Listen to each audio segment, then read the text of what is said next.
When you think of Las Vegas, what comes to mind? Dazzling neon lights, towering hotels, world-class shows, and that unmistakable feeling that anything can happen. But have you ever wondered how this glittering oasis, the legendary Las Vegas Strip, rose from the empty sands of the Nevada desert? It's a story of ambition, vision, and a little bit of rebellion. Let's travel back in time. Our story starts in the early 20th century. Las Vegas was just a small, dusty railroad town, a stopover on the way to California. The area we now know as the Strip was just a stretch of Highway 91, miles outside the city limits.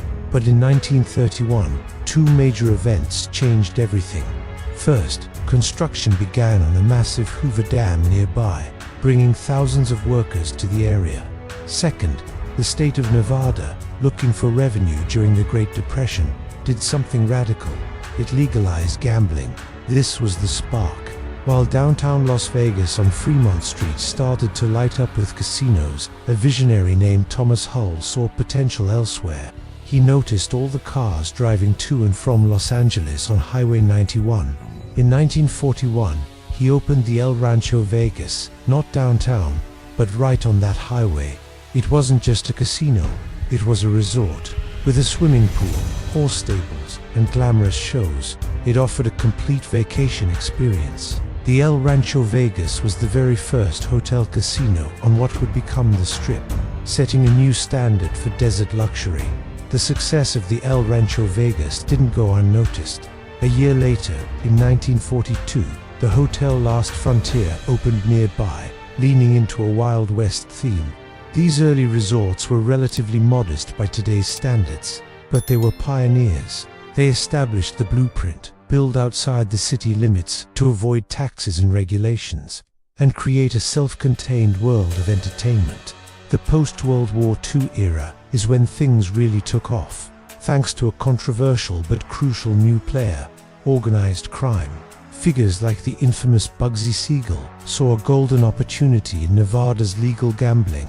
Siegel, with funding from his mob associates, envisioned something grander than anything Vegas had seen before. He took over a project on the Strip and poured millions into it, creating the Flamingo Hotel in 1946.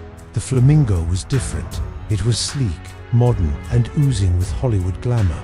It was a slice of Miami Beach in the middle of the desert. Although Siegel's personal story ended tragically just months after the Flamingo opened, his vision was a game-changer. He proved that high-class luxurious resorts could be wildly profitable. The Flamingo set the tone for the Strip's future: bigger, glitzier, and more spectacular. The 1950s and 60s became the Strip's golden age. Mob money fueled the construction boom. The Sands, the Dunes, the Tropicana, the Stardust, iconic names that became legends.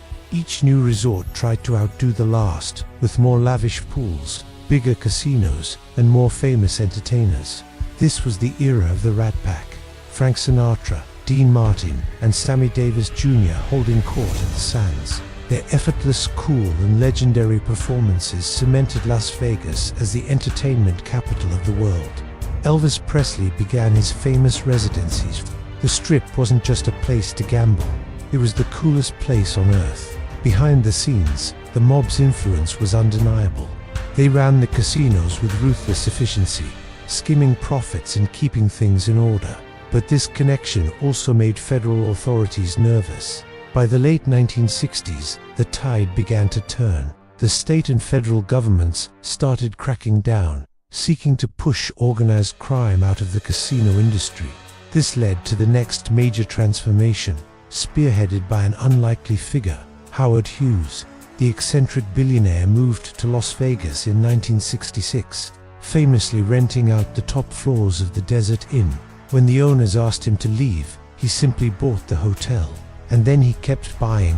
Hughes spent over $300 million purchasing hotels like the Sands and the Frontier, transforming himself into the largest employer in Nevada. Hughes's investments were pivotal. He was a legitimate, high-profile businessman. His involvement helped sanitize the image of Las Vegas, making it a more acceptable place for corporate investment. he ushered in an era of corporate ownership, slowly replacing the shadowy mob figures with publicly traded companies. This transition brought a new level of professionalism and financial stability to the Strip. The 1970s and 80s were a period of transition. While the old guard still thrived, the Strip faced new competition from places like Atlantic City. For a while, it seemed like Vegas might have lost some of its sparkle, but you should never count Las Vegas out. Then came 1989, a year that marked the dawn of the mega resort era. Steve Wynn, a new generation visionary, opened the Mirage. This wasn't just a hotel, it was a destination in itself. With its erupting volcano, secret dolphin habitat, and a blockbuster show by Siegfried and Roy, the Mirage redefined luxury and spectacle. It was a massive financial success and proved that you could attract visitors with more than just gambling. The focus shifted to creating an immersive, family-friendly experience.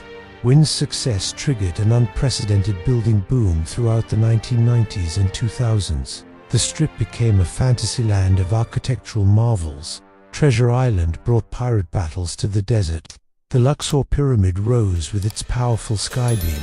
New York recreated the Manhattan skyline. The Bellagio, another Wynn creation, brought old-world European elegance, complete with its iconic dancing fountains.